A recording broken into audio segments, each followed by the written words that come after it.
The concept of the witch as a necromancer, one who works with the dead, was solidified in the King James Bible of 1611.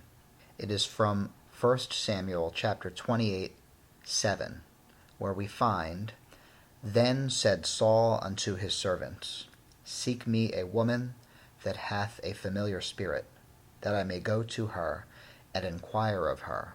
And his servants said to him, Behold, there is a woman that hath a familiar spirit at Endor."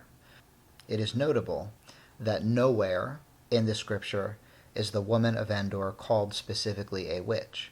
Yet this becomes the definition for a witch in Christian Europe, and it solidifies the idea that witches particularly work with the dead.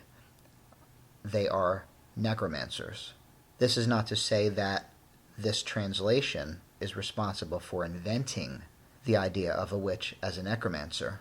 It simply reveals that the animistic tradition was already present and well established among the Hebrews, and this is preserved in the Hebrew Scriptures and then translated from the Hebrew Scriptures into English for the Christian audience.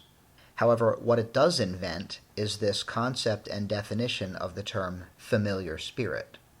It's an odd turn of phrase, and it's due to one of the many errors in translation that we find in the King James Bible. If, however, we go to a more reputable source, we find quite a different meaning to these words in their original Hebrew.